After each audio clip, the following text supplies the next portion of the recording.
Now, Bruce, just look right into the camera lens right here and tell us your name, your age, and where you were born.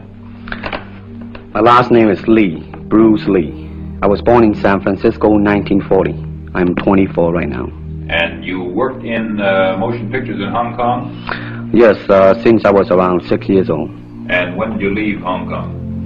1959, when I was 18. I see.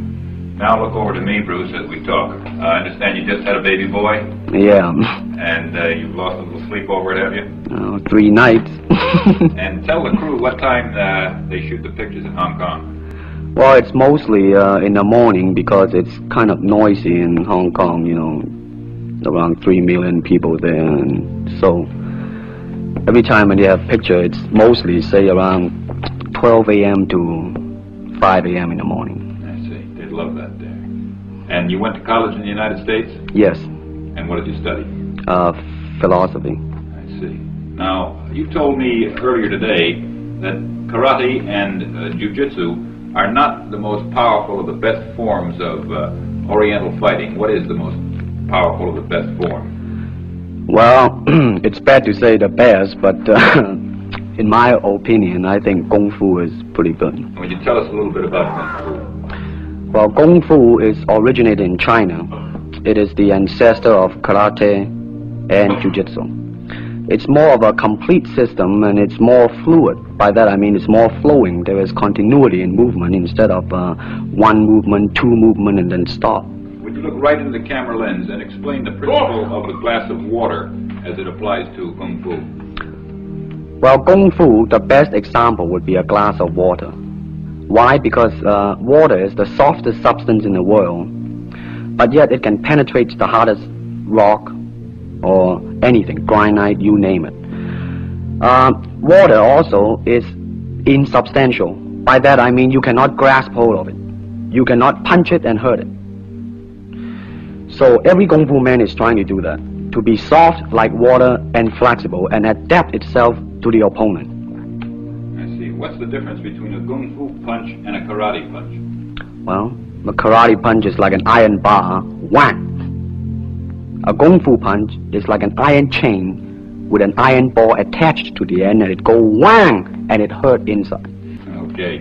Now we're going to cut, and in just a second we'll have you stand up and show us some Kung Fu and some movements in Kung Fu. Okay. Cut. Got it. Test X2, take 1, speed. Now look directly into the camera, Bruce. Directly at it. And now give me a 3/4 this way. And hold it. And give me a profile that way, all the way. Good, hold it. Now come back to a profile on the other side. And hold that. Give me a 3/4 on that side. And then give me right into the camera again. All right, now the camera will pull back. And Bruce, first show me the movements in the classical Chinese theater. Classical Chinese Well, theater. you know what we talked about in the office. How they walk and how they start to move. Well, in Chinese opera, they have the warrior and then the scholar. The way the warrior walk will be something like this.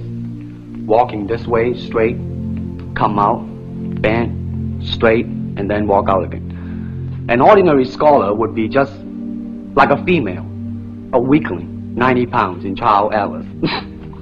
You'll be just walking, you know, like a girl, real, shoulder up and everything. So by the way they walk, you can immediately tell who they are. Right, what character they represent. Now, show us some Kung Fu movements. Well, it is hard to show it alone, but I will try to do my best. All right, maybe one of the fellows will walk in. You want to walk Yeah, in? it would be... Go ahead. Go ahead. Go ahead. Come on, lady. Okay. Although accidents do happen, but you know, there are various kind of strike. It depends on where you hit and what weapon you will be using. To the eyes, you would use fingers. Don't worry. To the eyes, or straight at the face, from the waist, everything on. Hold it just a minute. Let's move this gentleman around this way so you're doing it more into the camera. Okay, Okay. swell. And then there is band arm strike, using the waist again into a back fist. And let's have the assistant director back up just a way. And then, of course, Kung Fu is very sneaky. You know, the Chinese, they always hit low. From high, go back to the groin. Don't worry. Now turn around the other way with you, Bruce. Oh, okay. Yeah. And, Would you want him? Yes. Cross These are camera just forward natural again. reactions. That's Right. That All is right. natural. Right into the camera. Cheat into the camera a little bit and show this again. All right. Go ahead. There is the finger jab. There is the punch. There is the back fist and then low. Of course, then they use leg straight at the groin or come up. Or, if I can back up a little bit, they start back from here and then come back.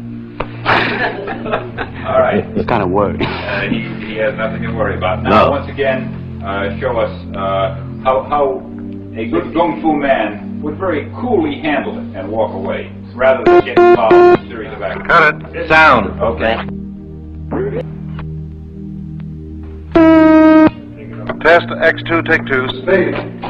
Now, Bruce, so that we can clearly see what you're doing this time, we'll face the fact that there's nobody there. Show me now the difference between Jiu-Jitsu, which is long and involved, and Kung Fu, which is very quick if you have an opponent. All right, for instance, you will read it in a book, in a magazine and everything, that when somebody grab you, you will first do this, and then this, and then, and then, and then, and then, thousands of steps before you do a single thing. Of course, these kind of magazine would teach you to be feared by your enemies and admired by your friends and everything. See? But in Kung Fu, it always involves a very fast motion. Like, for instance, a guy grabbing your hand. It's not the idea to do so many steps. Step him right on the instep. He'll let go.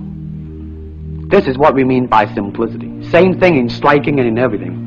It has to be based on a very minimum motion, so that everything would be directly expressed. One motion, and he's gone. Doing it gracefully, not to go yelling and jumping all over him, but to do it.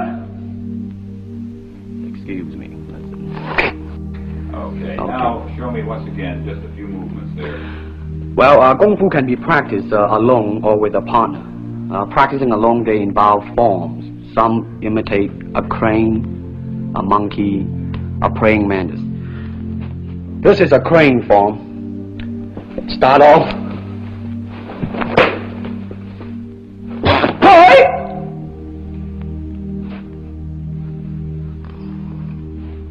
This is one of the movement involved. Show us one more movement and then we'll be all through. Okay, I'm glad to hear that. They have the tiger that start like a tiger, using claw to claw the face, or the beak of the crane to the eyes move.